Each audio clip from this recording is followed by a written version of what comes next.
Hi guys, May Love Tarot here. Welcome back po for your kapalaran sa pag-ibig. Para po ito sa mga air signs, Gemini, Libra, and Aquarius. Maglalagay na lang po ako ng timestamp sa my description box para po mapuntahan niyo ang inyong zodiac signs. Pero syempre, this is a general reading kaya hindi po lahat ay makaka-relate. Okay, so let's start po with Gemini. Ano kayang posibleng pagdaraanan ng mga Gemini sa mga susunod na mga araw?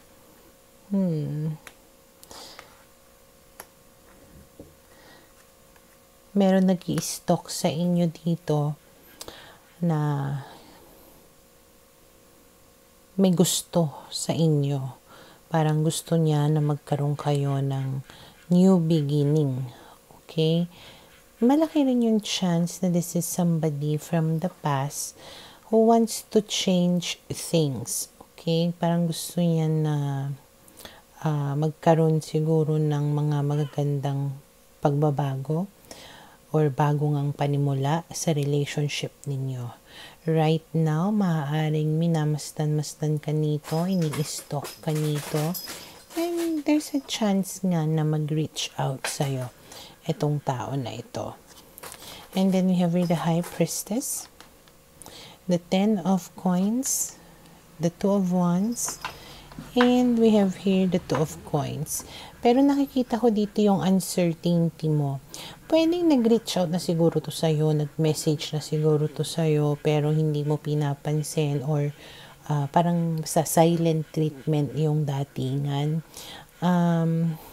Siguro kasi iniisip mo yung future mo with this person, kung magkakaroon ba kayo ng magandang relationship, kung meron ba itong magandang outcome, kung magkukumit ba to sa'yo. So medyo nag-aalangan ka sa intention niya or nag-aalangan ka sa future ninyo na dalawa. Kaya siguro kahit sabihin natin nagparamdam na itong tao na to, hindi mo siya masyadong binibigyan ng attention. Okay? And then we have here the Fool, the 6 of Swords, and the Tower. So, ang approach mo dito sa tao na to or magiging approach mo sa kanya is yung hindi mo siya masyadong siseryosohin. Parang ayaw mo siyang problemahin, ayaw mong ma-stress about it. Pwedeng i-enjoy mo lang yung pangungulit niya sa'yo or pag-message niya sa'yo, pero hindi ko nakikita dito yung magkukumit ka kaagad sa kanya unless siguro na makita mo na meron nga talagang mga magagandang development or pagbabago sa connection ninyong dalawa, because you are trying to avoid a disaster or pwedeng naging destructive siguro yung connection ninyong dalawa. Kaya ayaw mo kumbaga na mapunta muli doon sa sitwasyon na yon. Kaya ayaw mo na seryosohin. Okay? And then we have here the 7 of Coins and the 6 of Coins. So magiging matagal yung proseso nito. Parang magiging patient ka this time. Hindi ka magmamadali na pumasok ulit sa relationship na ito. Parang meron kang inaantay from this person. Maybe gusto mo na makita or maramdaman sa kanya na binibigay niya sa'yo yung mga pangangailangan mo the same way na alam mo na maibibigay mo rin sa kanya. Okay? And then we have here the Ace of Swords. So, darating yung time na everything will become clear to you. The situation will become clear to you. His intentions or her intentions will be clear to you. Maybe kapag maliwanag na sa yung lahat, saka ka palang makakapag-decide kung ano yung gagawin mo about this person. Pero hanggat in doubt ka, hanggat hindi ka sure, parang hindi mo papasukin ang relasyon na ito. Okay? So for now, ito yung nakikita ko na posibleng mangyari sa mga Gemini.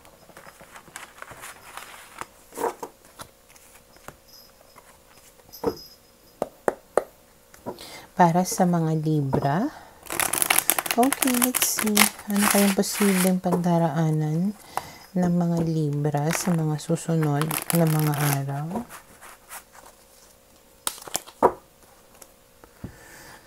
Okay, we have the Six of Coins, the Temperance card, the King of Wands, and the Ten of Wands.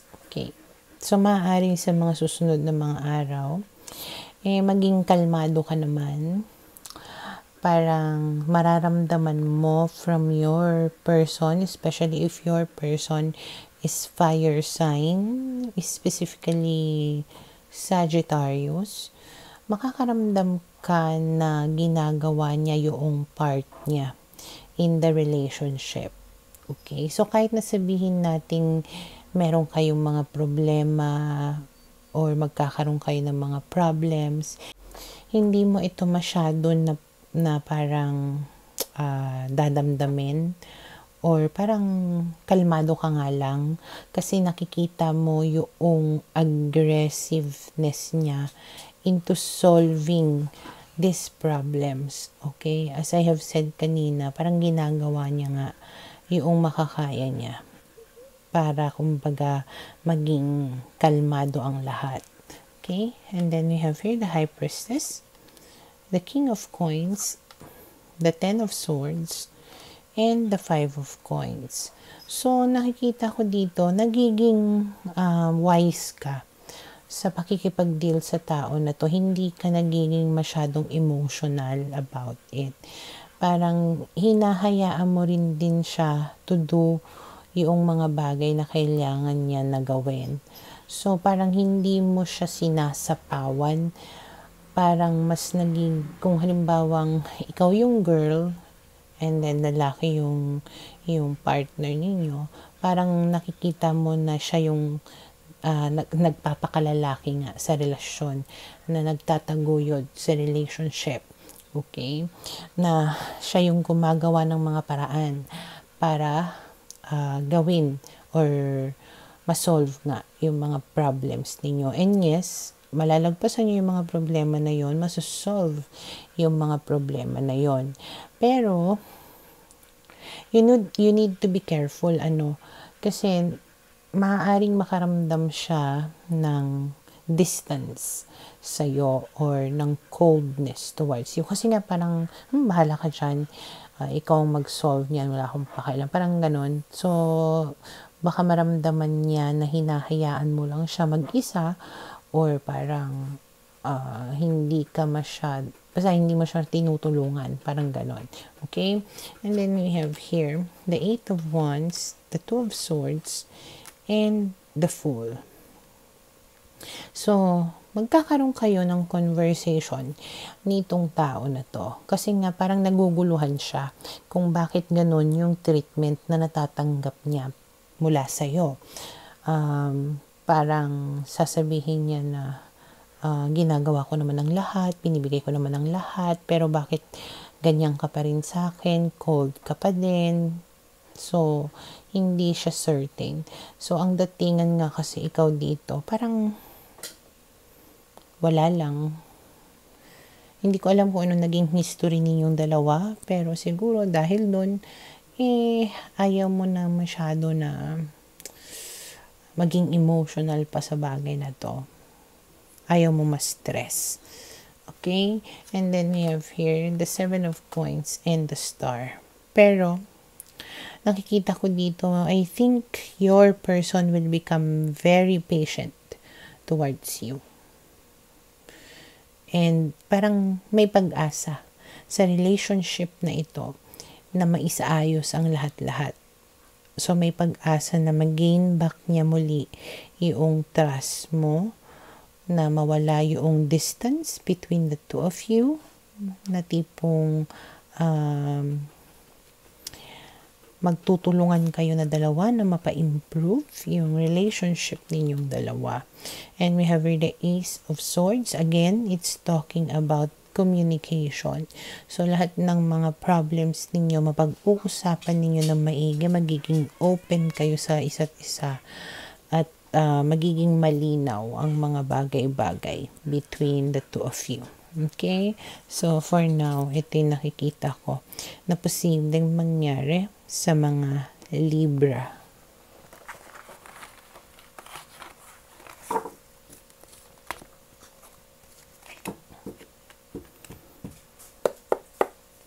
Para sa mga Aquarius, okay, let's see. Ano kayang posibleng pagdaraanan ng mga Aquarius sa mga susunod na mga araw? Okay, we have here the Knight of Coins, the Hermit, the Eight of Wands, and the Seven of Coins. So, merong paparating sa inyo or merong magme-message sa inyo na maaaring nalulungkot itong tao na ito ngayon. Okay? Maaaring pahihirapan mo itong tao na to. I mean, not literally na pahihirapan, ano. Medyo siguro may pakipot ka or hindi mo mamadaliin yung proseso ng pag-uusap ninyong dalawa. Parang slowly. Okay? And then we have here the Knight of Swords. Pero siya, prosigido talaga siya dito.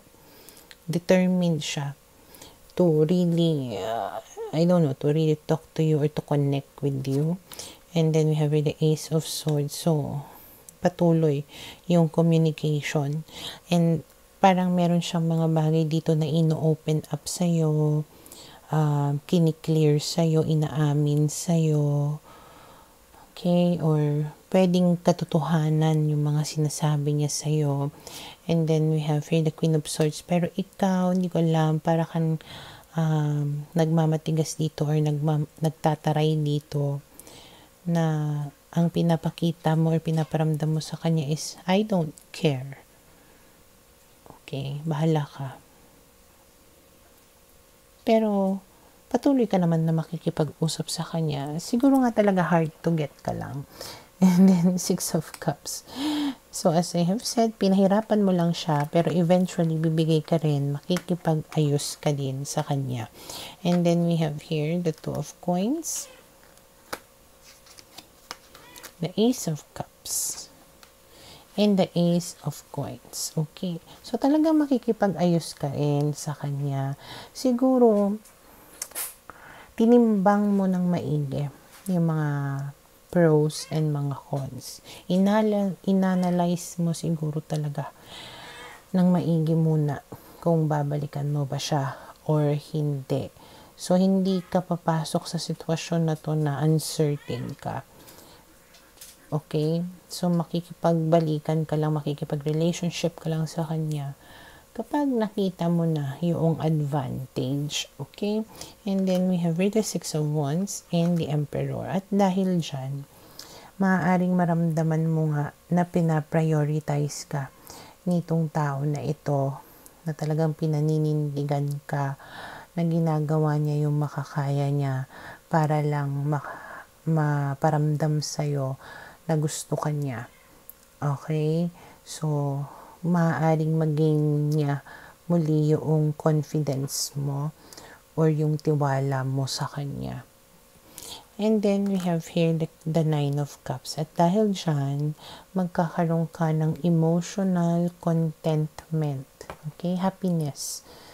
Kasi, maaaring doon sa pagpapahirap mo sa kanya or pagpapakipot mo, mas nag-exert siya ng effort sa'yo. And dahil doon sa pag-exert niya ng effort na yon, mas parang pinahalagahan ka niya kasi hindi ka niya nakuha ng basta-basta at parang pinaramdam mo talaga sa kanya yung parang I am worthy. Okay, dapat lang na paghirapan mo ako. Okay? So, for now, ito yung nakikita ko na posibleng mangyari sa mga Aquarius.